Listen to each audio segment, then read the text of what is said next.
Introduction: The birth of a civilization. Welcome to this journey through one of history's most fascinating civilizations. Today we dive deep into ancient Greece, a land that has influenced the entire course of Western civilization. From philosophy to democracy, from art to architecture, the legacy of Greece remains etched in the foundations of modern society. Ancient Greece was not just a single city or nation. It was a collection of city-states, each with its own unique identity, yet all bound by the Greek language, culture, and the pantheon of gods that guided their lives. It is often said that Greece laid the groundwork for Western thought ideas and structures that we still hold dear today. But as with all great empires, Greece's story is one of rise, greatness, and eventual decline. In this episode, we'll explore how this ancient society came to be its golden age and the factors that led to its eventual fall. Let's begin by looking at the origins of this fascinating civilization. The origins of Greek civilization. The Minoans and Mycenaeans, 2000 BCE, 1100 BCE. Before the rise of Athens, Sparta, and the famous Greek philosophers, there were the Minoans and Mycenaeans, two of the earliest Greek civilizations. These cultures laid the foundations of what would later become the rich tapestry of Greek society. The Minoans, who flourished on the island of Crete from around 2000 BCE, are often considered the first true Greek civilization. They built grand palaces, the most famous being Knossos, and created a vibrant culture based on trade. The Minoans were a seafaring people, and their influence stretched across the Mediterranean from Egypt to the Near East. Their art, especially the frescoes depicting dolphins and everyday life, remains a testament to their cultural achievements. However, it was the Mycenaeans who came after the Minoans that introduced a more warrior-like society. The Mycenaean civilization, which dominated mainland Greece from around 1600 BCE to 1100 BCE, is perhaps best known for its connection to Homer's epics, the Iliad and the Odyssey. The Mycenaeans were not just traders, but also fierce warriors. Their cities, like Mycenae and Tiryns, were heavily fortified, suggesting a society that valued military might. Yet despite their power, the Mycenaeans eventually fell into decline around 1100 BCE, possibly due to invasions, internal strife, or a combination of both. Their collapse led to what we now call the Greek Dark Ages, a period where much of the progress made by the Mycenaeans was lost. As the Mycenaean palaces crumbled, the Greek world entered a period of stagnation, with many cities falling into ruins. Writing disappeared and trade slowed down. But even in these dark times, the seeds of a new Greek identity were being planted. Small communities began to form once again, setting the stage for the revival of Greek civilization in the centuries to come. The Dark Ages, the fall of the Mycenaeans, and the rise of new forces, 1100 BCE, 800 BCE. The Greek Dark Ages were a time of upheaval and transformation, spanning from around 1100 BCE to 800 BCE. The collapse of the Mycenaean civilization left Greece in disarray. Cities were abandoned, monumental architecture was left to decay, and the written script, known as Linear B, vanished. It was a period of regression in many ways, but it was also a time that laid the groundwork for the future rise of Greece. The decline of the Mycenaeans is often attributed to multiple factors: invasions by the mysterious Dorians, internal strife, and the collapse of long-distance trade routes. These events caused widespread destabilization. The Dorians, a group of Greek-speaking peoples from the north, swept into the Greek mainland and displaced the Mycenaean population. Their arrival marked the beginning of a new social order, one that was less centralized and more rural. During this time, Greek society became fragmented. Small, isolated villages grew in importance, and there was little political cohesion. The art of writing was lost, and only a few traces of Mycenaean culture remained. It was a period of obscurity, but not one without value. The Dark Ages gave rise to the Greek heroic legends we know today. The stories of Homer's heroes, such as Achilles and Odysseus, were likely passed down orally during these times. The population, however, gradually began to recover. By the end of the Dark Ages, Greek communities began to re-establish trade routes, produce pottery, and resume artistic expression. The revival of these cultural aspects would be key to the next great phase of Greek civilization, the Archaic period. The Archaic period, the birth of the polis and Greek identity. 800 BCE, 500 BCE. The Archaic period, which began around 800 BCE, marked the end of the Dark Ages and the start of a new era in Greek history. This was the time when the fundamental political and social structures of ancient Greece took shape. The Greeks emerged from their isolated existence and began to create a vibrant and complex society that would eventually become the foundation for classical Greece. One of the key developments during the Archaic period was the rise of the polis, the city-state. These small, self-governing communities, such as Athens, Sparta, Corinth, and Argos, became the core units of Greek civilization. The polis was more than just a political entity. It was the social and cultural center of life. Each city-state had its own government laws and customs. While they shared a common language and religion, the Greek city-states were often in competition with each other, with Athens and Sparta eventually becoming the two dominant powers. This period also saw the establishment of the Greek alphabet, which helped bring back literacy and written records. The Greeks adopted and adapted the Phoenician alphabet, which enabled them to record history, philosophy, and mythology. The use of writing allowed for the creation of epic poetry, philosophy, and legal codes that shaped Greek culture. Another significant development during this time was the formation of Greek colonies. Between 750 BCE and 500 BCE, the Greeks began to establish colonies across the Mediterranean and the Black Sea. These colonies were vital for expanding Greek influence and trade, and they helped spread Greek culture far beyond the Aegean world. The colonies served as the launching pad for Greece's eventual dominance in the Mediterranean region. This was also the time when the Greeks began to grapple with different forms of government. While many city-states remained oligarchic or monarchic, others like Athens experimented with early forms of democracy. The seeds of Athenian democracy, which would later flower during the classical period, were planted during the Archaic period. The rise of Athens' democracy, philosophy, and culture. 500 BCE, 400 BCE. As the Archaic period drew to a close, Athens began its ascent to prominence. The city-state, which had once been overshadowed by others like Sparta and Corinth, would soon become the heart of Greek culture and intellectual life. A series of political and social reforms transformed Athens into the birthplace of democracy and one of the most influential civilizations the world has ever known. The pivotal moment for Athens came in the early 5th century BCE, when the statesman Cleisthenes introduced sweeping reforms that established the foundations of Athenian democracy. Before Cleisthenes, Athens was governed by a series of tyrants and oligarchs. However, Cleisthenes' reforms restructured the political system to allow citizens to vote directly on laws and policies, giving them a much larger role in governance.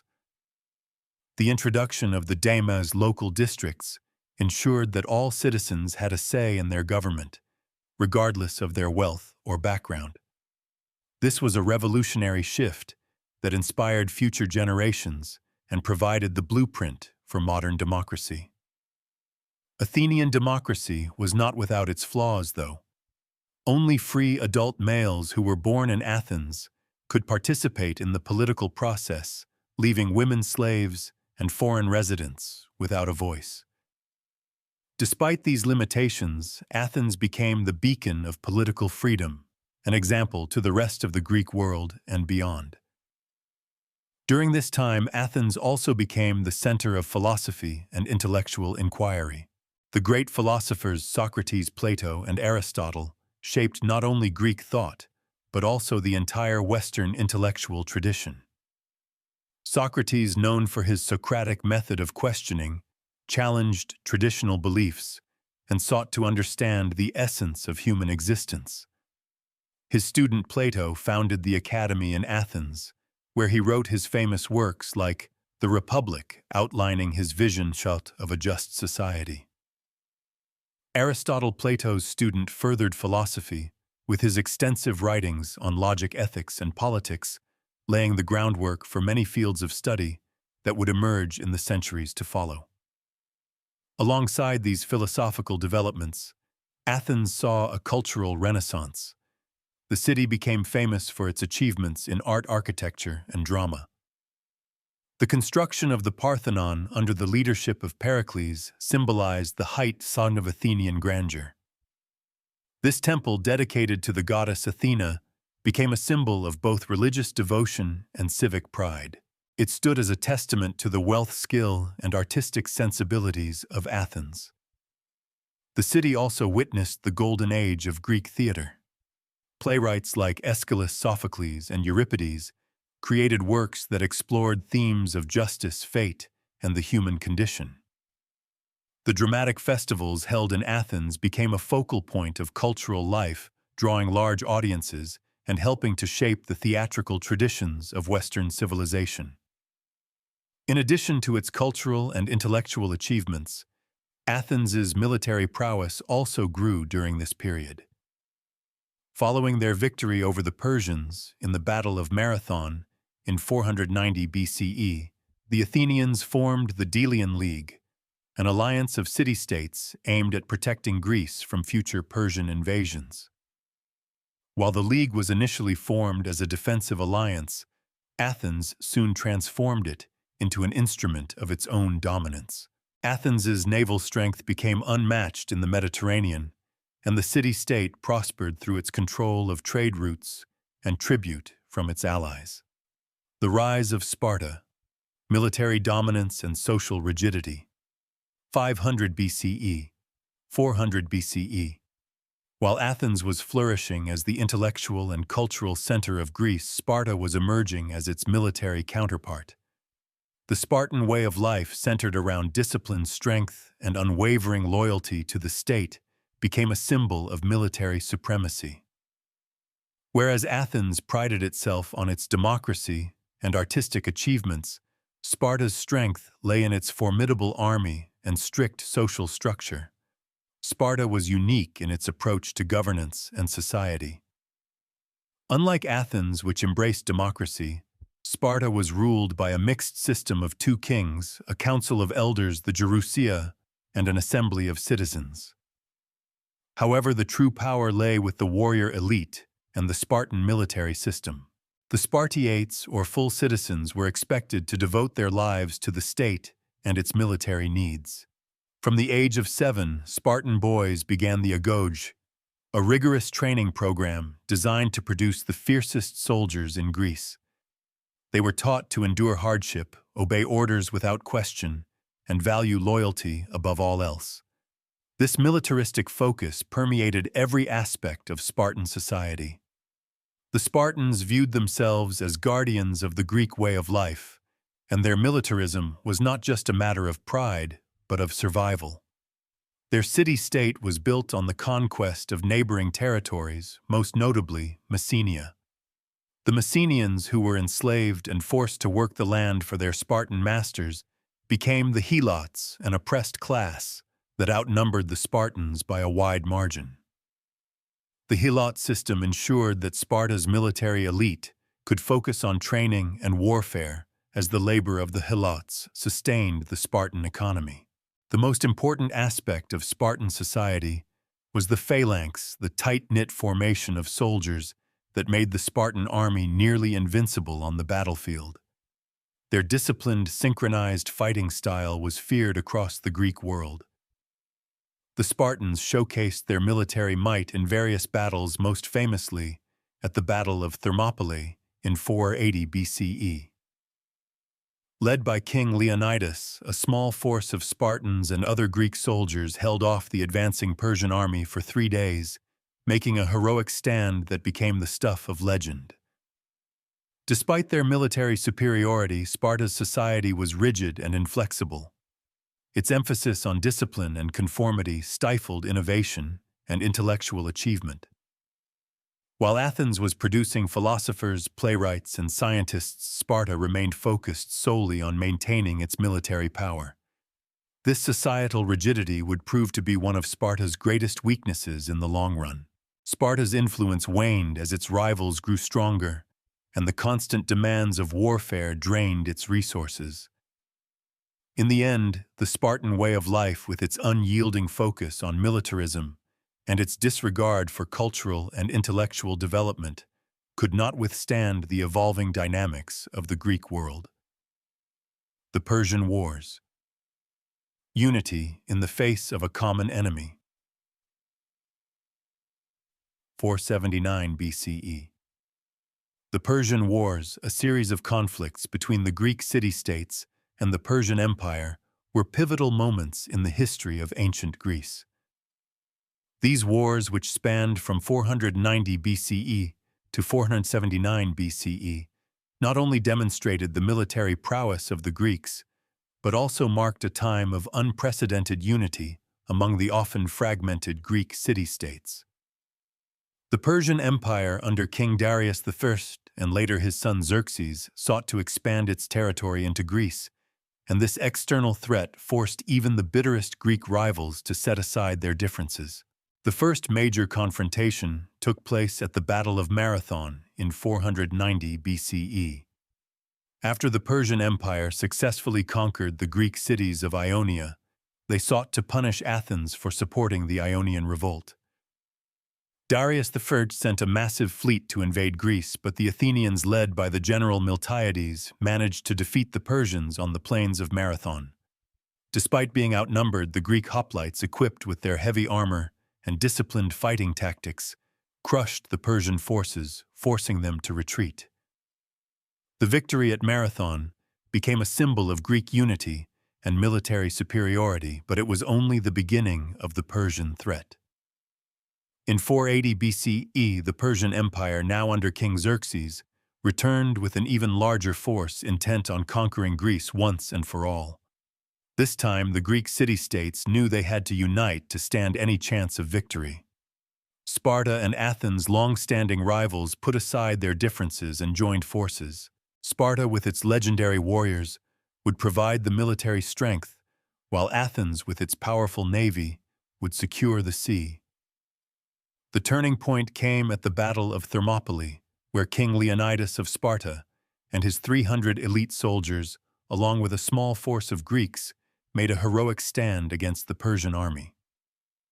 Though vastly outnumbered, the Greeks fought fiercely in the narrow pass of Thermopylae. They held the Persians off for 3 days, allowing the other Greek forces to retreat and regroup. Ultimately, Leonidas and his soldiers were overwhelmed and killed, but their bravery became a symbol of sacrifice and resistance. The story of Thermopylae would live on in Greek and later Western lore as an example of courage in the face of overwhelming odds. At the same time, the Greek navy, led by the Athenians, scored a decisive victory at the Battle of Salamis. The Greek fleet, maneuvering skillfully in the narrow straits of Salamis, trapped the much larger Persian fleet, inflicting heavy losses. The Persians were forced to retreat, and the Greek states, now united, began to push back the Persian invaders. In 479 BCE, at the Battle of Plataea, the Greek army, including Spartans and Athenians, decisively defeated the Persians, ending their attempts to conquer Greece. The Persian Wars were a defining moment in Greek history. The unity of the Greek city-states in the face of a common enemy set a precedent for future cooperation. The victories at Marathon, Thermopylae, Salamis, and Plataea ensured that Greece remained independent and free from Persian rule, But the cost of the wars was high. While the immediate threat of Persia was neutralized, the alliances formed during the wars created new tensions between the city-states, particularly between Athens and Sparta. After the wars, Athens emerged as the dominant power in the Greek world, thanks to its naval superiority and leadership of the Delian League, a coalition of Greek city-states formed to continue the fight against Persia. However, the victory also sowed the seeds of future conflict. The unity brought about by the Persian Wars was temporary, and soon the rivalries between Athens and Sparta would erupt into the destructive Peloponnesian War. The Golden Age of Athens. A hub of culture and power. 430 BCE. The aftermath of the Persian Wars heralded the rise of Athens as the undisputed leader of Greece. The city-state's triumph over the Persians, coupled with its newfound naval dominance, set the stage for a period of unparalleled cultural, intellectual, and political development, the Golden Age of Athens. Under the leadership of Pericles, Athens entered a phase of prosperity that would shape the future of Western civilization. One of the most notable aspects of this era was the establishment of the Athenian Empire. Following the Persian threat, Athens took the lead in organizing the Delian League, a coalition of Greek city-states formed to continue resisting Persia. While the League's original purpose was to maintain defense against future invasions, Athens gradually transformed it into an instrument of its own dominance. Athens controlled the treasury located on the island of Delos and used the contributions from other members to fund its military and grandiose public works projects. Over time, Athens's control of the League's resources allowed it to build an empire of sorts, positioning itself as the cultural and political hub of the Greek world. The leadership of Pericles, who held power in Athens from 461 BCE to 429 BCE, was crucial to the city's rise.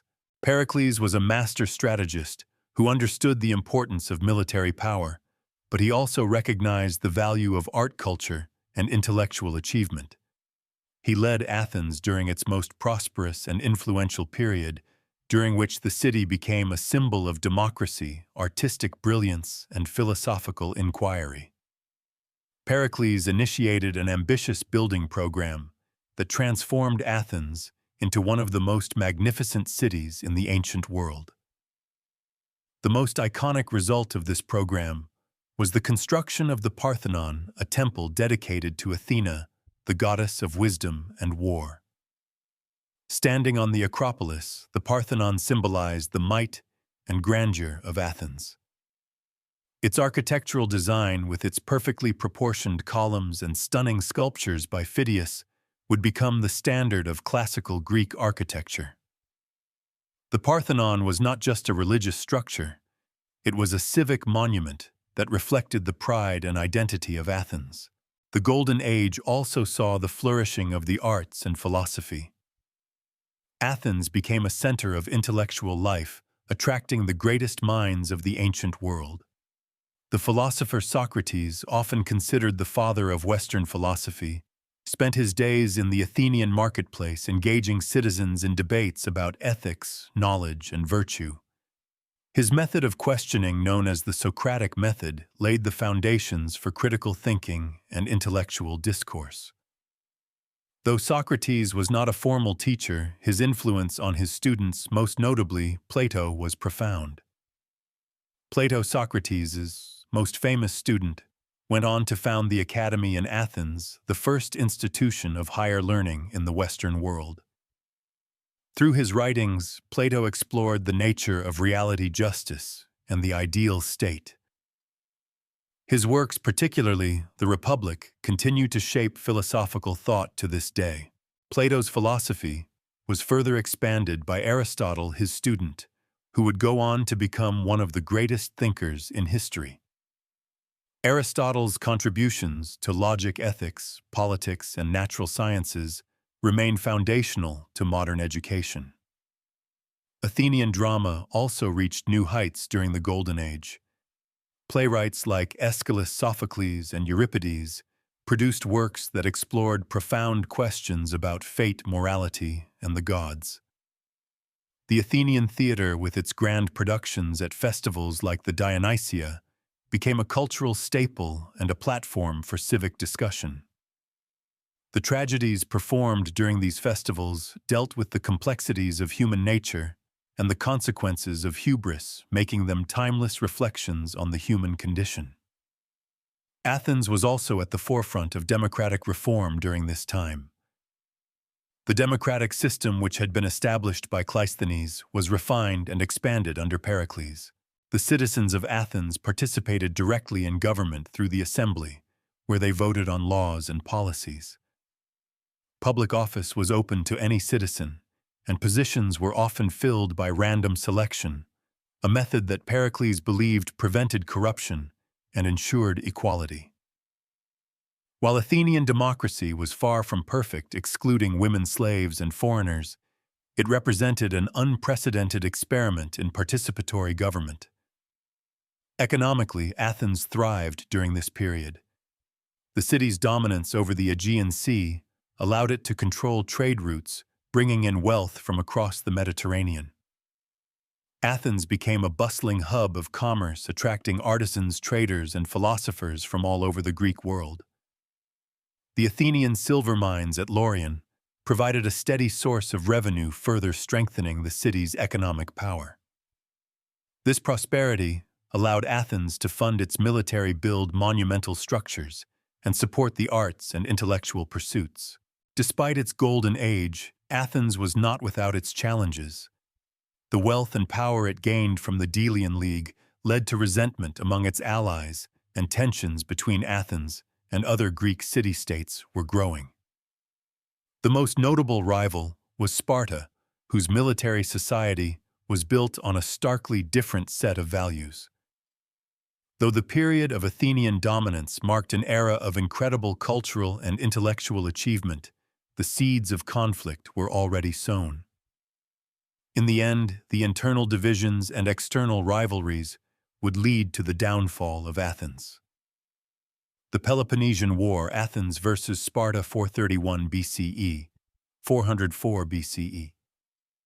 The Peloponnesian War, fought between Athens and Sparta from 431 BCE to 404 BCE, marked the beginning of the end for the Athenian Empire.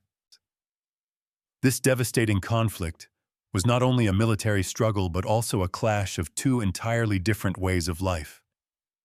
Athenian democracy focused on intellectual pursuits, cultural achievements, and trade versus Spartan militarism, centered around discipline, strength, and the supremacy of the state. The war had its roots in the growing tension between Athens and Sparta, as well as their respective allies. Athens's increasing dominance over the Delian League created resentment, particularly among the Peloponnesian League, which was led by Sparta. The Spartans, wary of Athens's growing power, sought to challenge the Athenians and curb their influence. In 431 BCE, the conflict erupted into open war, dividing Greece into two hostile coalitions. The Peloponnesian War unfolded in three distinct phases, each marked by shifts in strategy and military tactics.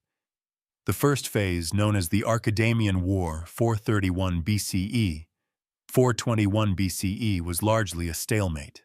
The Spartans, under the leadership of King Archidamus II, invaded the Athenian territory, hoping to force Athens into submission. However, Athens, under the leadership of Pericles, opted to avoid direct confrontation.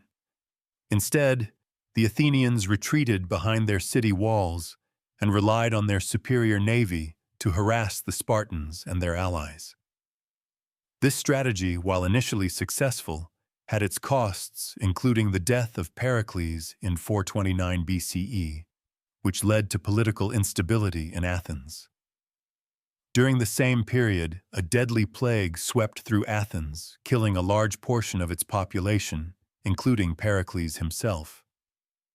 The loss of so many citizens severely weakened Athens, both militarily and economically. Despite this setback, Athens continued to fight, relying on its naval superiority and its control over the Aegean Sea to maintain some measure of dominance. However, by the end of the Archidamian War, a fragile peace known as the Peace of Nicaeus was signed in 421 BCE. But this peace was short-lived, and the war would resume shortly after. The second phase, known as the Sicilian Expedition, 415 BCE, 413 BCE, proved to be a disastrous turning point for Athens. In 415 BCE, the Athenian assembly, in a bid to expand its influence, launched an ill-fated military campaign against the city-state of Syracuse in Sicily. The expedition, led by Alcibiades, a charismatic and ambitious Athenian general, was intended to secure control over the western Mediterranean and provide Athens with a new source of wealth. However, the campaign quickly unraveled. The Athenian fleet was defeated, and thousands of soldiers were either killed or captured. This devastating loss severely weakened Athens both militarily and politically, and diminished its standing among the Greek city-states. The final phase of the war, known as the Ionian or Dascilian War, 413 BCE, 404 BCE, saw the intervention of Persia on behalf of Sparta. The Persian Empire, which had long been wary of Athenian naval power, began to support the Spartans with funds to build a fleet capable of challenging Athens at sea. Sparta, bolstered by Persian resources, was able to contest Athenian dominance of the Aegean. In 405 BCE, the decisive Battle of Aegospotami took place, where the Spartan fleet destroyed the Athenian navy. This defeat left Athens vulnerable and isolated, unable to maintain its empire or its influence over its allies. By 404 BCE, Athens was forced to surrender to Sparta, marking the end of the Peloponnesian War and the fall of the Athenian Empire. The aftermath of the war was disastrous for Athens. The city-state's once proud democracy was overthrown, and Athens was briefly ruled by an oligarchic government known as the 30 Tyrants. The war had drained the city's resources, and its once thriving economy was left in ruins. The political and social fabric of Athens was shattered, and its military prowess was irreparably diminished. The Peloponnesian War left a lasting legacy on Greece. Athens, once the beacon of Greek culture, philosophy, and democracy, had fallen. Sparta, although victorious, was left weakened by the war, and it too would soon decline. The war had fundamentally altered the balance of power in the Greek world, paving the way for the rise of Macedon and the eventual dominance of Alexander the Great. The war also had significant cultural and philosophical implications. The trauma of the conflict, the brutal destruction of Athens, and the collapse of the democratic system deeply influenced the Greek worldview. Philosophers like Plato, who lived through the decline of Athens, began to question the nature of politics and the ideal state. His works, particularly The Republic, explored the dangers of democracy and the corruptibility of leaders, reflecting the disillusionment that arose in the wake of the Peloponnesian War. The rise of Macedon, the unification of Greece under Philip II, 359 BCE, 336 BCE. After the ruin of Athens and the fragmentation of the Greek city-states, the stage was set for a new force to rise and unify Greece. That force came in the form of Macedon, a kingdom to the north of Greece that had previously been considered somewhat peripheral in Greek affairs. However, under the leadership of King Philip II, Macedon would become the dominant power in Greece, shaping the course of history in ways no one could have anticipated.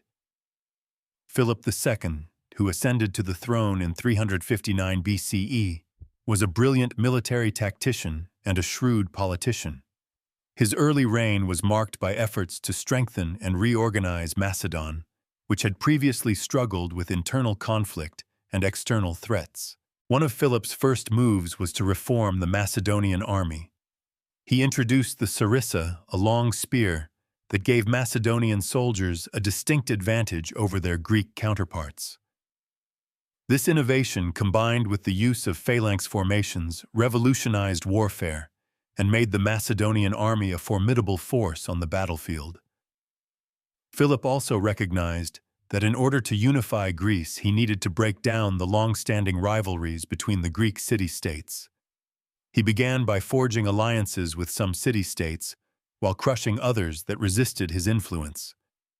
Through a combination of military conquest, diplomacy, and strategic marriages, Philip succeeded in bringing most of Greece under Macedonian control. His most notable diplomatic move came in 338 BCE, when he led a coalition of Greek city-states, including Athens and Thebes, to defeat a coalition of Greek enemies at the Battle of Chaeronea. This victory effectively ended Greek resistance to Macedonian dominance. Philip's unification of Greece was not purely through force. He also offered the Greek states a promise of peace and stability under Macedonian leadership. His goal was not only to control Greece, but also to prepare for a grand campaign against the Persian Empire, which had long posed a threat to the Greek world. As the leader of the League of Corinth, a federation of Greek states, Philip became the most powerful figure in Greece with the title of hegemon, or leader. However, Philip's dreams of conquest would be cut short. In 336 BCE, just as he was preparing for his campaign against Persia, Philip was assassinated by one of his bodyguards. His death sent shockwaves through the Greek world, leaving his son Alexander to inherit the throne. The murder of Philip, however, did not disrupt Macedon's plans. His son Alexander the Great would continue his father's vision and take Macedon's military ambitions even further, changing the world forever. Alexander the Great Conquest and the Spread of Greek Culture, 336 BCE, 323 BCE. The assassination of King Philip II in 336 BCE was a turning point in Greek history, but it also marked the beginning of an even more remarkable era, the rise of his son, Alexander the Great. At just 20 years old, Alexander inherited a powerful kingdom and an undefeated army. Under his rule, Macedon would not only conquer the Persian Empire, but would also spread Greek culture across vast regions, leaving a lasting legacy that would shape the course of history. From the outset of his reign, Alexander displayed the military genius that would make him one of history's most famous conquerors. He immediately faced challenges from within Macedon, including rebellions from Greek city-states that had been under Philip's control. In short order, Alexander crushed these uprisings, demonstrating his ability to command and solidifying his rule over Greece. In 334 BCE, at the age of 23, Alexander set his sights on the Persian Empire, the greatest power in the world at the time. His goal was to complete the campaign his father had planned, the conquest of Persia. But Alexander's ambitions were even grander. He sought not just to defeat Persia, but to create an empire that would unite the East and West, blending cultures and creating a new world order. Alexander's first major battle against the Persians took place at the Battle of Granicus in 334 BCE. Despite being heavily outnumbered, Alexander's forces decisively defeated the Persian army. His tactics, which relied on swift, coordinated attacks, and the strength of his cavalry, proved highly effective. After Granicus, Alexander moved swiftly through Asia Minor, liberating Greek cities from Persian rule and gaining the loyalty of local populations. The next major battle came in 333 BCE at Issus, where Alexander faced the Persian king Darius III. Despite Darius's numerical advantage, Alexander's tactical brilliance led to a crushing victory.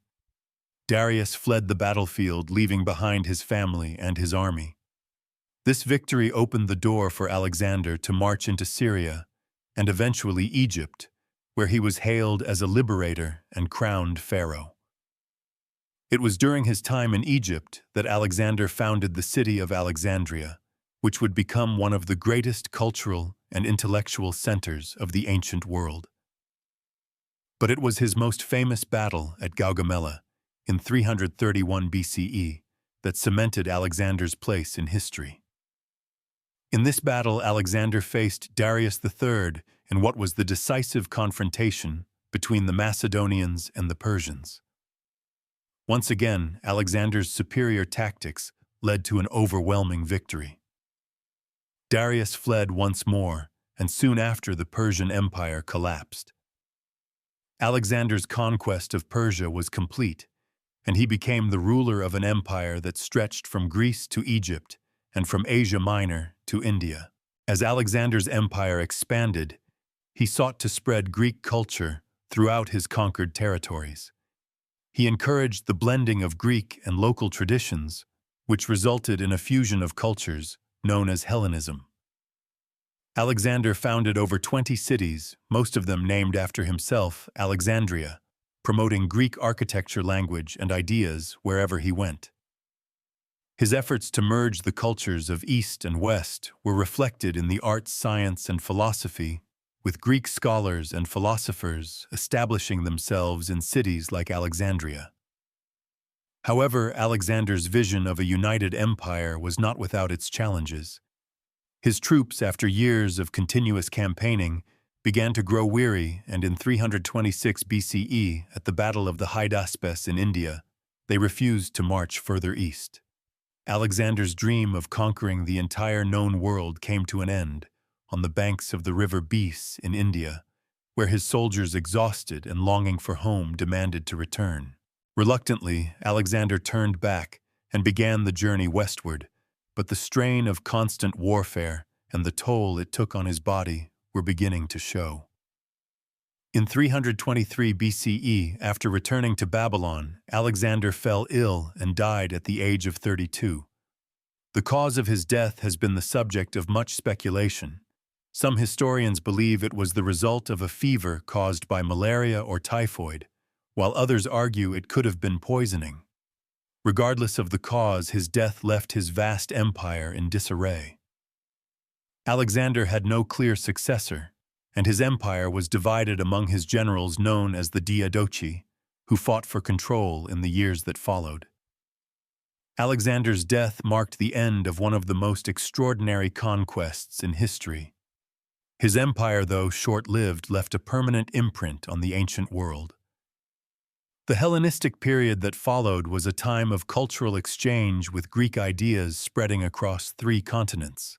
The Hellenistic kingdoms that emerged from Alexander's empire, such as the Ptolemaic kingdom in Egypt, the Seleucid Empire in Asia, and the Antigonid dynasty in Macedonia, continued to promote Greek culture, philosophy, and science.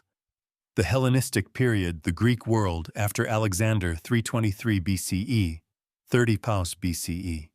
After the death of Alexander the Great in 323 BCE, the vast empire he built fragmented into several Hellenistic kingdoms.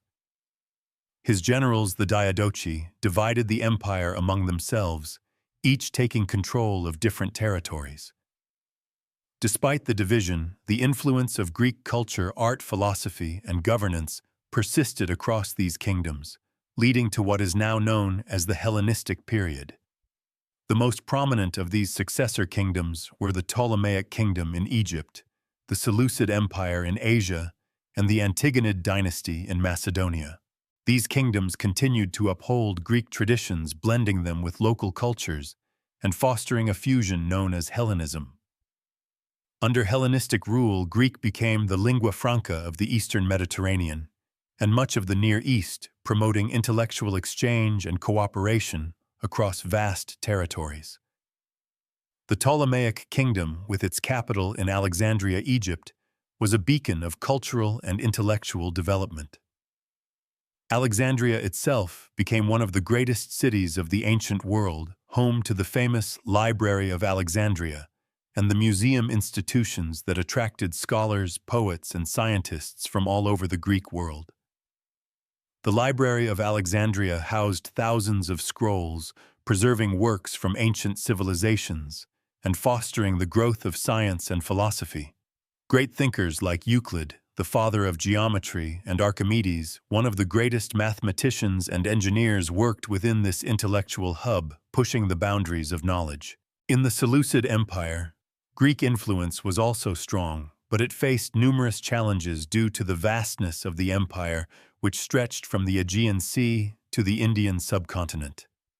Despite these challenges, the Seleucids managed to maintain Greek culture in cities across the empire, establishing Greek-style cities that became centers of Hellenistic culture. However, the Seleucid Empire was often in conflict with the growing power of the Roman Republic, which would eventually lead to its decline. The Antigonid dynasty, based in Macedonia, tried to maintain the legacy of Alexander's empire, but it was often overshadowed by the rising power of Rome. Macedon, although initially prosperous, gradually fell into decline as Rome expanded its influence in the Greek world. By the end of the 2nd century BCE, the Antigonid dynasty had been replaced by Roman control. Throughout the Hellenistic period, Greek culture flourished, but the political fragmentation that followed Alexander's death weakened the unity that had characterized the earlier phases of Greek civilization. The constant warfare between the successor kingdoms, internal strife, and the growing power of external forces, particularly Rome, led to the eventual decline of the Hellenistic states. In the 2nd century BCE, Rome began to assert its influence over the Greek world. The Romans were initially drawn into Greek affairs due to their rivalry with the Seleucid Empire, but as Rome expanded its territories, it began to take control of the Greek states one by one. In 146 BCE, Rome destroyed the city of Corinth and effectively ended Greek independence, incorporating Greece into the Roman Empire as a province. Despite this loss of political independence, Greek culture continued to thrive under Roman rule. Greek philosophy, art, and science were adopted by Roman elites, and many prominent Romans, including philosophers like Seneca and the statesman Cicero, were deeply influenced by Greek thought. The Romans, who admired Greek achievements, preserved and built upon them, ensuring that Greek culture would continue to shape the Western world for centuries to come. The decline of Greek political power, the rise of Rome. 200 BCE, 146 BCE. By the 3rd century BCE, the Greek city-states were in a state of decline. The once proud power of Athens, the symbol of democracy, and Sparta, the bastion of militarism, were slowly fading. The political fragmentation that had resulted from the Peloponnesian War, combined with the exhaustion from years of internal strife and warfare, left Greece vulnerable to the rising power of Rome. Rome, initially a small city-state in central Italy, began to emerge as a major power in the Mediterranean. By the time of the 2nd century BCE, Rome had already defeated Carthage in the Punic Wars, giving it control over much of the western Mediterranean. As Rome's military might and political influence expanded, the Greek city-states found themselves increasingly unable to defend their independence. The decline of the Greek world was exacerbated by the conflicts between the successor states of Alexander the Great's empire. The constant wars between the Ptolemaic kingdom in Egypt, the Seleucid Empire in Asia, and the Antigonid kingdom in Macedonia further weakened Greece's political cohesion. Greek city-states, once independent and powerful, had become pawns in the game of larger geopolitical struggles. Rome's first major involvement in Greek affairs came in the 2nd century BCE, when it intervened in the conflict between the Greek city-state of Pergamum and the Seleucid Empire. Rome positioned itself as a mediator, but it gradually became clear that Rome was not merely interested in peacekeeping. In the 140s BCE, Rome began its military campaigns in the Greek world, ultimately asserting dominance. By 146 BCE, the political independence of Greece came to an end. That year, the Romans destroyed the city of Corinth in a devastating siege, marking the symbolic and actual end of Greek power. Corinth, once a thriving metropolis, was razed, its inhabitants killed or enslaved. The destruction of Corinth marked the final blow to Greek autonomy and the full integration of Greece into the Roman Republic. After the fall of Corinth, Greece was officially incorporated into the Roman Empire as a province. The Greek cities retained some degree of local autonomy, but were now under the control of Roman governance. Rome had effectively extinguished Greek political power, but in doing so it also absorbed the rich cultural, philosophical, and artistic legacy of Greece. Though politically defeated, the Greek influence on Roman culture was profound. Roman elites admired Greek art, philosophy, and education. Greek teachers, philosophers, and artists were highly sought after in Rome, and many Roman leaders, including Julius Caesar and Augustus, were heavily influenced by Greek thought. In a way, while Greece had lost its political power, it became the cultural cornerstone of the Roman Empire. The Roman annexation. The end of Greek independence 146 BCE. The annexation of Greece by Rome in 146 BCE marked the final end of Greek political independence, but it was not the end of Greek influence. When the Romans defeated the Greek city-state of Corinth and destroyed it, they effectively brought the entire Greek world under Roman control. This marked the culmination of centuries of Greek conflict, with both internal divisions and external invasions, culminating in the powerful rise of Rome. The fall of Corinth, as the last significant Greek city-state to stand, symbolized the end of an era. In the aftermath of Rome's victory, Greece was officially turned into a Roman province known as Achaia. Roman officials took control of local governance, but the legacy of Greek culture would not fade so easily. Rather than obliterate the Greek way of life, the Romans admired, preserved, and spread it throughout their empire. Roman policy toward the Greek cities was characterized by a combination of colonization and cultural appreciation. While Greece lost its independence, it became a central part of the Roman Empire, especially in terms of intellectual and artistic contributions. Romans sought to emulate Greek achievements, particularly in art, philosophy, and architecture. Greek scholars, artists, and educators were in high demand in Rome, and Greek ideas were integrated into Roman life. Despite this admiration, Greek society had changed drastically. The political systems that once defined the Greek city-states, the direct democracy of Athens, the military oligarchy of Sparta, were no longer in place. The autonomous governance of the polis had been replaced by Roman rule, which was focused on imperial administration. While cities like Athens continued to exist, their political significance had diminished, and they were now secondary to Roman authorities. A shift in Greek identity also occurred. Whereas Greek citizens had once defined their lives through the concept of the polis under Roman rule, Greek culture was often reduced to a cultural commodity for the Roman elite. However, even under Roman domination, Greek identity was not erased. The language and customs of the Greeks remained strong, particularly in intellectual circles and in the cities of Asia Minor, Egypt, and Sicily, which retained significant Greek populations. Rome, rather than suppressing Greek culture, adopted it as a model for its own civilization. The Romans, who were initially seen as barbaric by the Greeks, now began to absorb Greek artistic styles, philosophical teachings, and architectural designs. Greek philosophy, especially the works of Plato and Aristotle, became fundamental to Roman education, influencing thinkers like Cicero, Seneca, and even the Emperor Marcus Aurelius. Despite the loss of political autonomy, Greek culture thrived under Roman rule. The Roman Empire, with its vast reach, provided a platform for Greek ideas to be disseminated across Europe, Asia, and North Africa. In this sense, Greek civilization was not so much destroyed by the Romans as it was carried forward and reinterpreted within the context of the larger empire. In addition to its intellectual contributions, Greek art and architecture had a profound impact on Roman aesthetics.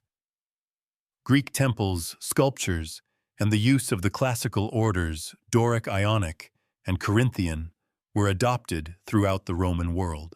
The Parthenon, while no longer standing as the center of Athenian life, inspired countless Roman structures. The combination of Roman engineering with Greek artistic principles created some of the most iconic buildings in history, such as the Pantheon in Rome, which incorporated the principles of Greek design, but added Roman innovation in its use of space and materials. In many ways, Greece's fall to Rome marked a new chapter for Greek culture. Although its political power was extinguished, its cultural influence lived on, shaping the Roman Empire, and through it, the Western world. Over time, the blending of Roman and Greek cultures would form the bedrock of what we now consider Western civilization. Thus, the decline of Greek political independence led to the expansion of its cultural and intellectual legacy. Cultural legacy, the enduring influence of ancient Greece.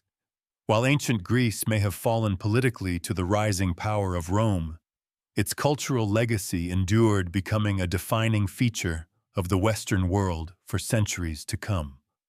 Greek philosophy, art, literature, and political ideals not only survived, but were absorbed and expanded upon by the Romans, influencing the Roman Empire and the civilizations that followed. One of the most enduring aspects of Greek civilization was its contributions to philosophy. Greek philosophers like Socrates, Plato, and Aristotle laid the foundations of Western thought, exploring concepts such as ethics, justice, knowledge, and the nature of existence.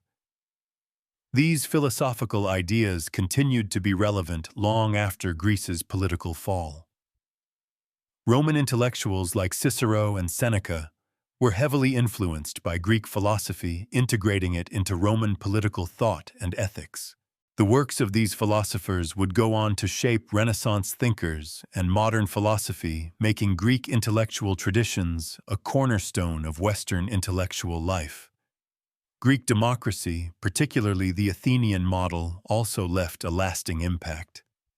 Although Greece itself had lost its political independence, the principles of Athenian democracy, direct participation in government, equality before the law, and the idea of citizenship continued to inspire later generations.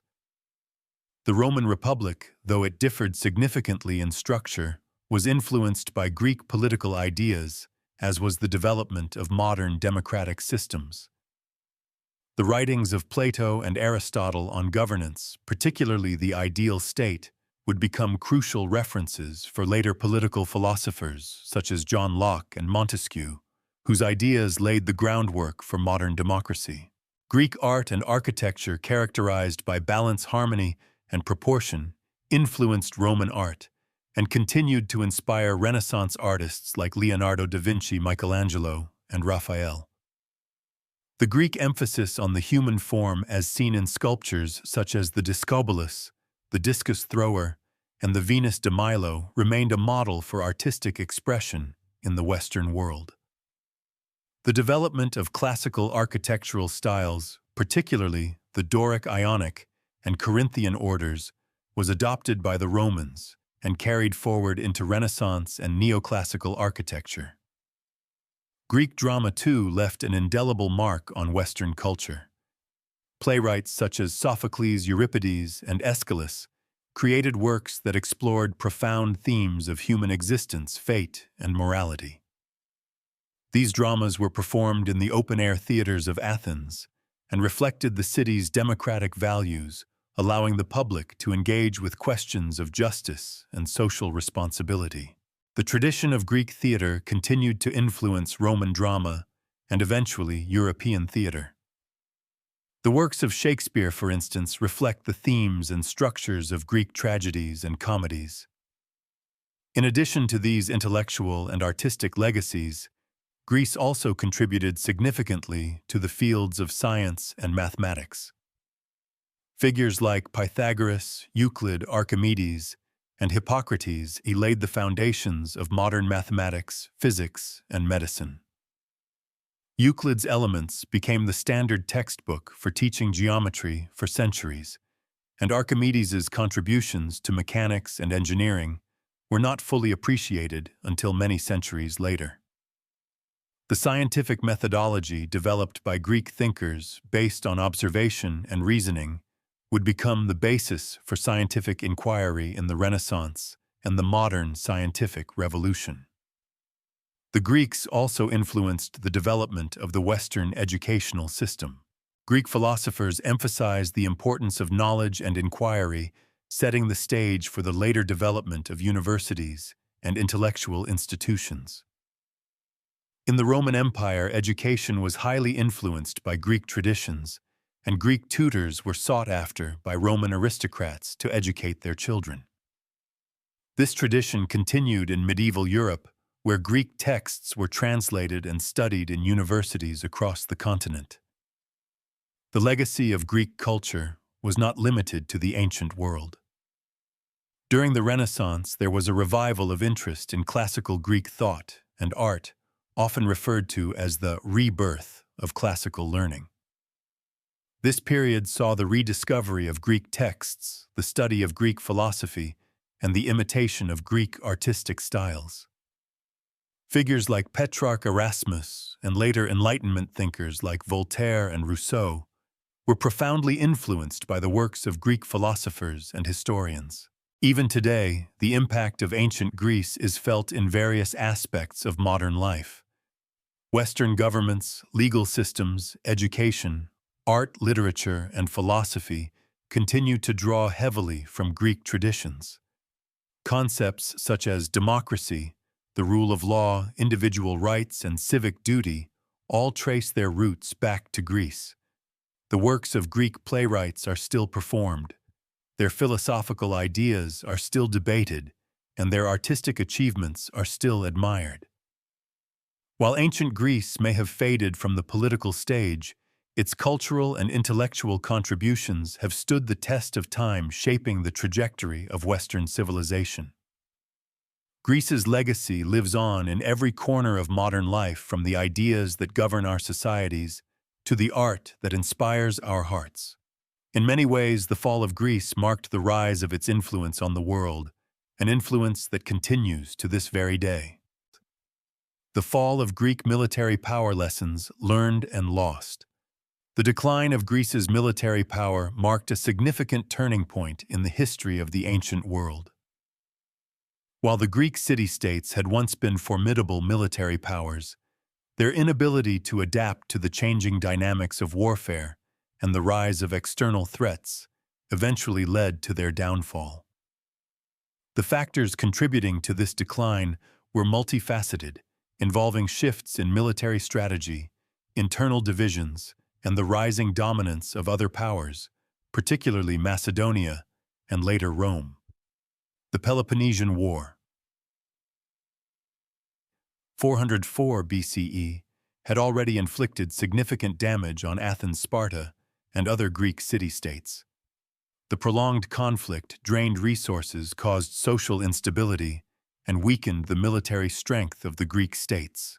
Athens, once a naval powerhouse, struggled to maintain its fleet and military supremacy after its defeat. Similarly, Sparta's reliance on its warrior class and rigid military society proved to be a disadvantage as external challenges, especially from the Macedonian kingdom, grew more formidable. The Macedonian army under King Philip II revolutionized warfare with the introduction of the sarissa, a long spear that gave Macedonian soldiers a significant advantage in close combat.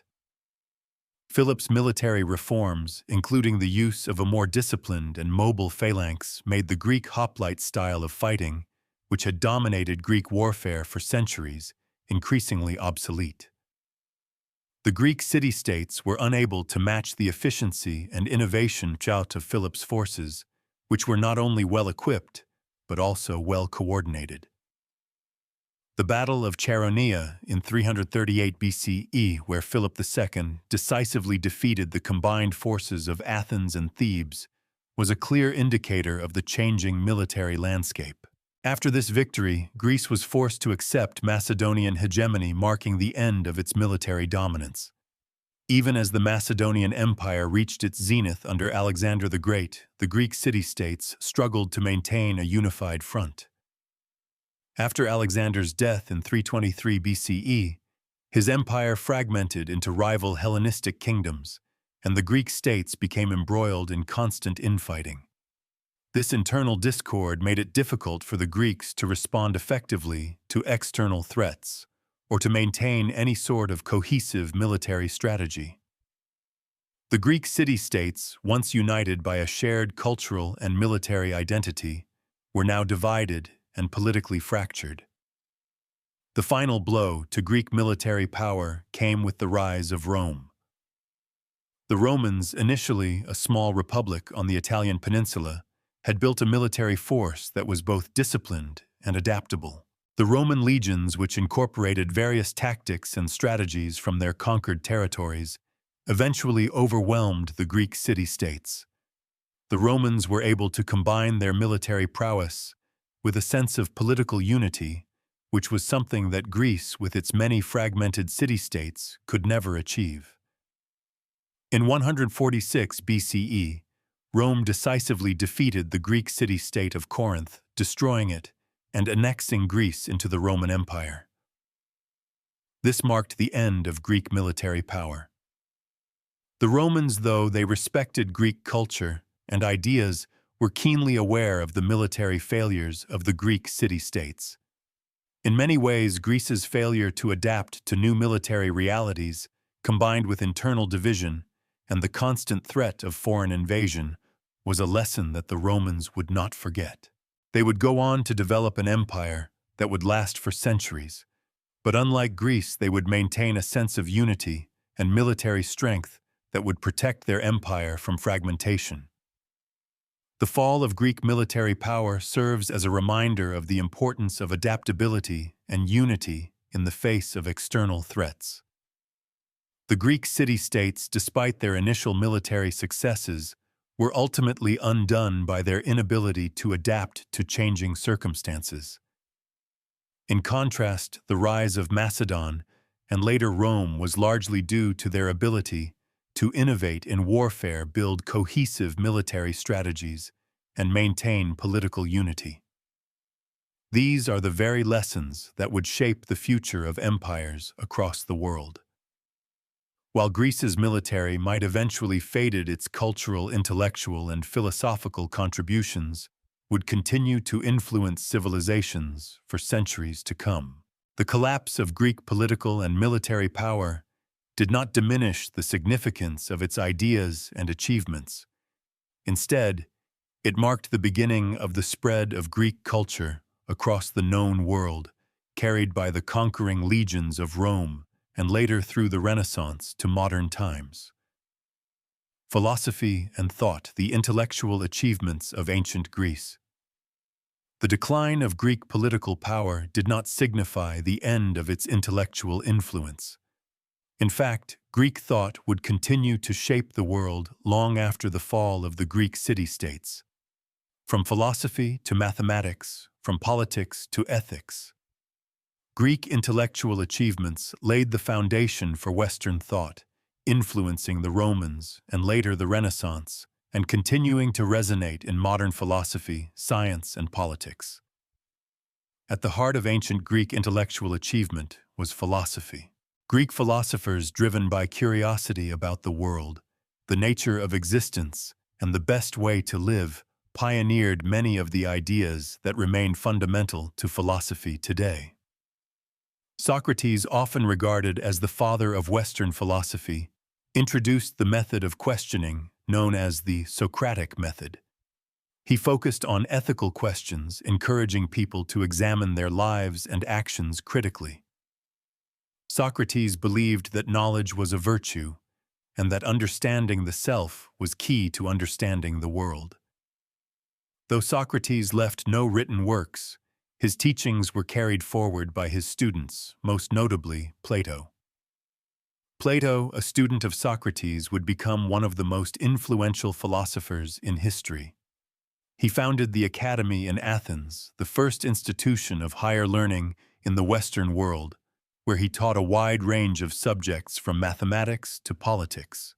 His works, particularly The Republic, explored ideas about justice, the nature of the soul, and the ideal state.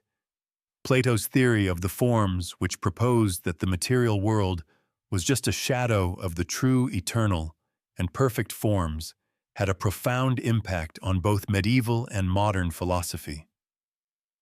Aristotle, Plato's student, made significant contributions to nearly every field of knowledge, including logic, metaphysics, ethics, politics, biology, and poetics.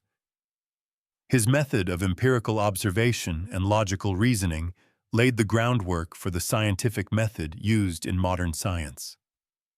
Aristotle's concept of virtue ethics, which emphasized the importance of developing good character traits and living in accordance with reason, continues to be influential in ethical theory today. His works were so vast that they became central texts in both the medieval Islamic world and Christian Europe, shaping theological and philosophical thinking for centuries. Greek philosophers were not just concerned with abstract ideas, they sought practical knowledge that could guide society. This is evident in the works of Aristotle and Plato, who both explored the nature of the ideal state. Plato's Republic proposed a vision of a just society led by philosopher kings, while Aristotle's Politics analyzed different forms of government, evaluating democracy, oligarchy, and monarchy based on their merits and flaws. These works laid the foundation for later political thought, influencing thinkers like Machiavelli, Hobbes, and Rousseau, and by extension, modern political systems. Another aspect of Greek intellectual achievement was their exploration of the natural world. Early Greek thinkers such as Thales and Pythagoras sought to understand the cosmos through reason and observation. Thales, considered the first philosopher, proposed that water was the fundamental substance of all things. Pythagoras, best known for the Pythagorean theorem, believed in the harmony of the cosmos and saw mathematical relationships as the key to understanding the universe. The Greek mathematician Euclid, often called the father of geometry, compiled and systematized the knowledge of his predecessors in his famous work, Elements. This treatise became the standard textbook for teaching mathematics for over 2,000 years. Similarly, the works of Archimedes, who made groundbreaking contributions to geometry, calculus, and mechanics, would lay the foundations for future scientific and engineering developments. Hippocrates, known as the father of medicine, transformed the practice of medicine from a religious or superstitious practice into a more empirical and rational one. He emphasized the importance of observation and the role of diet and lifestyle in health, setting the stage for modern medical practice. Greek philosophy, science, and mathematics did not remain confined to Greece. As the Hellenistic kingdoms spread across Asia, Africa, and Europe, Greek intellectual traditions took root in new regions. The Ptolemaic kingdom in Egypt, for example, became a hub of learning, where Greek scholars worked alongside Egyptian and Persian thinkers. The Library of Alexandria, one of the greatest intellectual centers of the ancient world, preserved Greek knowledge and made it accessible to scholars from all over the ancient world. Even after the rise of the Roman Empire, Greek thought continued to shape Western intellectual traditions. The Romans, while conquering Greece and incorporating its culture, were deeply influenced by Greek philosophy. Roman thinkers like Cicero, Seneca, and Marcus Aurelius drew extensively from Greek philosophy, particularly Stoicism, which had been founded by Zeno of Citium in the 3rd century BCE. The Stoic emphasis on self-control, virtue, and rationality resonated with Roman ideas about duty and civic responsibility, and it would later influence the development of Christian ethics. The preservation and transmission of Greek thought through the Roman Empire ensured that Greek intellectual achievements were not lost in the fall of Greece. When the Roman Empire eventually fragmented, Greek ideas continued to influence the Byzantine Empire, the Islamic Golden Age, and the European Middle Ages. Greek texts were translated into Arabic, studied by Islamic scholars, and later reintroduced to Europe during the Renaissance, sparking a revival of interest in classical philosophy and science. The Greek intellectual tradition remains the foundation of much of Western thought. Concepts like democracy, rationalism, ethics, and scientific inquiry trace their roots back to ancient Greece. The lessons learned from Greek philosophers continue to guide our understanding of the world and our place in it. Social and cultural life in ancient Greece. While ancient Greece is often remembered for its military and intellectual achievements, its social and cultural life was equally rich and diverse. Greek society was complex with various classes and divisions that shaped daily life. The Greeks lived in a world deeply intertwined with their gods, and religion permeated almost every aspect of their lives, from festivals and sacrifices to the art and architecture they created. At the center of Greek society was the polis, or city-state. Each city-state had its own distinct social structure, laws, and customs, but certain elements were shared across the Greek world. The concept of citizenship was paramount, and it was through citizenship that one gained political and legal rights. However, this was limited to adult male citizens who were born in the polis. Women slaves and foreigners known as metics were excluded from full political participation, though their roles in society were nonetheless significant. In Athens, the heart of Greek intellectual and cultural life, democracy was the political system allowing male citizens to participate in the assembly, where laws and policies were debated and voted upon. This was a revolutionary form of government that inspired future democratic systems, although it was limited by the exclusion of large portions of the population. Athenian democracy, despite its flaws, was an essential development in political thought, as it gave individuals the opportunity to directly influence the government. Sparta, on the other hand, was a militaristic society, and its social structure reflected this focus on warfare. Spartans were raised from childhood to become warriors trained in the agoge, a rigorous system that taught discipline, obedience, and military prowess. Spartan citizens, known as Spartiates, were supported by the labor of the helots, a large enslaved population who worked the land. Spartans placed little value on intellectual pursuits and arts, focusing instead on military strength, which they believed was the key to the state's survival. Religion was central to Greek life. The Greeks were polytheistic, worshipping a pantheon of gods and goddesses, each of whom governed different aspects of life. Zeus, the king of the gods, ruled the sky and thunder. Athena, the goddess of wisdom and war, was the protector of Athens, and Poseidon, the god of the sea, was worshipped by sailors and fishermen. Each city-state had its own patron deity, and temples were built in their honor. The Parthenon in Athens, dedicated to Athena, is one of the most famous examples of Greek religious architecture. The Greeks also believed in fate and the intervention of the gods in human affairs. This belief was reflected in their myths, which told the stories of gods and heroes who interacted with mortals in powerful and often unpredictable ways. Greek myths, passed down through generations, were not only religious in nature, but also served as explanations for natural phenomena and human behavior. These myths formed the foundation of much of Greek art, literature, and drama. Greek art and culture celebrated the human form and sought to capture its beauty and symmetry.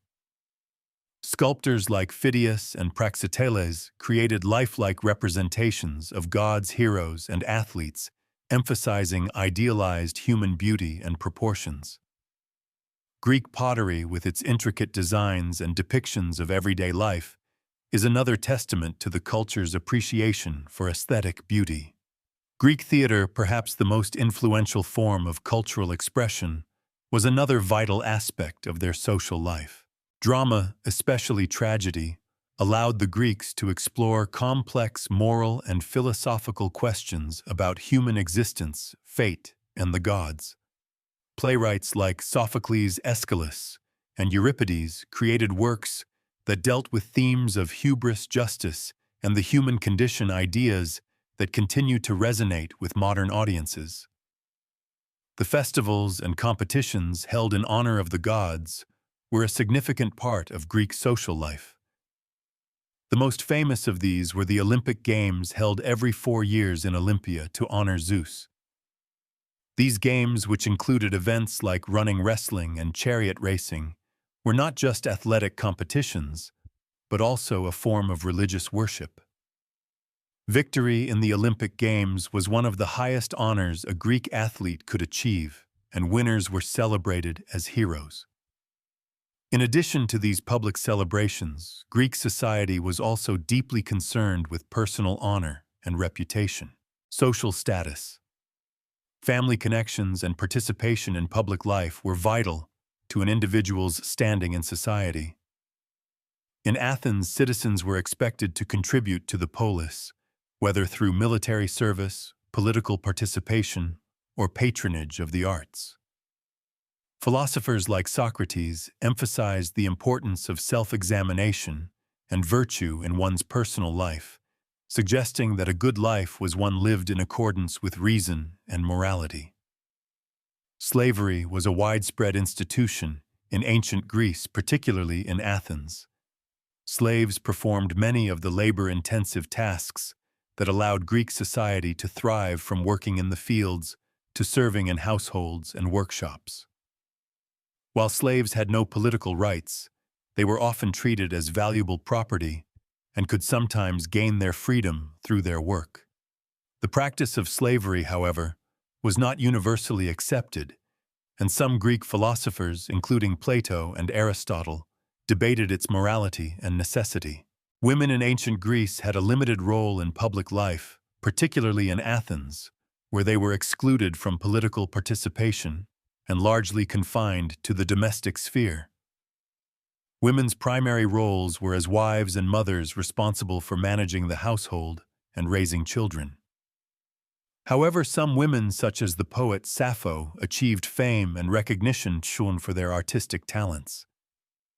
In Sparta, women had more freedom than in Athens, as their primary responsibility was to bear and raise strong children for the state. Spartan women were encouraged to exercise and engage in physical activities, as their health and strength were considered vital to the survival of Spartan society. Despite the limitations placed on women and slaves, the contributions of the Greeks to art, philosophy, and politics were revolutionary, creating a foundation upon which Western civilization would build. Their exploration of the human experience through philosophy, theater, and art remains an enduring legacy. Conclusion. Ancient Greece's enduring legacy. The fall of ancient Greece, marked by the collapse of the city-states and their eventual absorption into the Roman Empire, did not signal the end of Greek influence. In fact, the end of Greek political power only paved the way for the proliferation of Greek culture, ideas, and intellectual achievements across the Mediterranean and beyond. Though the Greek city-states no longer held political sway, their cultural and intellectual legacy has continued to shape the course of Western civilization for millennia. One of the most profound aspects of Greece's enduring legacy is its contributions to philosophy. From the questions posed by Socrates to the systems of thought developed by Plato and Aristotle, Greek philosophers laid the groundwork for all subsequent Western philosophy. The questions they raised about ethics, governance, the nature of knowledge, and the ideal society continue to be explored by philosophers today. The Socratic method of inquiry. Plato's vision of the ideal state and Aristotle's categorization of knowledge all remain influential in contemporary debates about morality, politics, and human nature. The concept of democracy, which first took shape in Athens, also resonates through modern political systems. While Athens's democracy was limited to a small segment of its population, the idea that citizens should have a voice in the governance of their society has evolved into the representative democracies we see in many parts of the world today.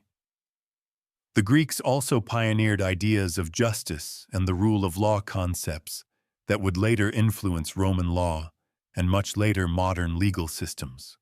Greek contributions to art, architecture, and literature have also left an indelible mark on Western culture. The Greeks' idealized vision of human beauty as seen in their sculptures and paintings continues to inspire artists today. Greek architecture, with its emphasis on proportion, balance, and symmetry, remains a cornerstone of classical architecture, influencing the design of public buildings, universities, and monuments around the world. The Greek tragic and comedic traditions laid the foundation for Western theater, and playwrights like Sophocles, Euripides, and Aristophanes continue to be studied and performed. Moreover, the Greeks' approach to science, mathematics, and medicine laid the intellectual foundation for modern science. Pythagoras, Euclid, Archimedes, and Hippocrates made groundbreaking contributions that are still studied in schools today. Euclid's Elements is the foundation of geometry. Archimedes' work on levers and pulleys paved the way for engineering, and Hippocrates' contributions to the understanding of health and medicine were revolutionary for their time. In many ways, the Hellenistic period, the era following Alexander's conquest, carried Greek culture across a vast swath of territory, from Greece to Egypt and as far east as India. This cultural diffusion, combined with the subsequent Roman adoption of Greek philosophy, art, and governance, ensured that Greek thought would not only survive but thrive long after the political power of Greece had dissipated. Even under Roman rule, Greek ideas continued to shape the Mediterranean world. The Romans, who conquered Greece in 146 BCE, adopted many Greek traditions, including their philosophical systems, religious practices, and artistic styles. The Roman Empire's embrace of Greek culture helped preserve and propagate Greek ideas, allowing them to influence subsequent generations. When the Roman Empire eventually fell, Greek intellectual traditions were passed on to the Byzantine Empire, and later to the Islamic world, where they were preserved, translated, and studied during the Middle Ages.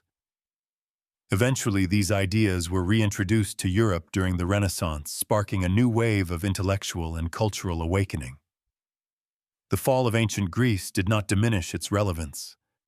Rather, it set the stage for the fusion of Greek and Roman ideas, creating a foundation that would influence the development of Western civilization through the centuries. From the Renaissance to the Enlightenment, the principles of Greek philosophy, governance, and artistic expression have shaped the way we think about the world, the universe, and the human condition. Today, the legacy of ancient Greece is not just a historical curiosity, but a living tradition. The ideals of democracy, the pursuit of knowledge, the appreciation of beauty, and the exploration of ethics remain central to modern thought and society. The story of ancient Greece, from its rise to its fall, is not just the story of a civilization that once existed, but the story of a culture whose ideas have become timeless, continuing to guide and inspire us long after its political power has faded. Ancient Greece may have fallen, but its impact endures. It is a reminder of the power of ideas and the lasting influence of culture, philosophy, and art on the course of human history.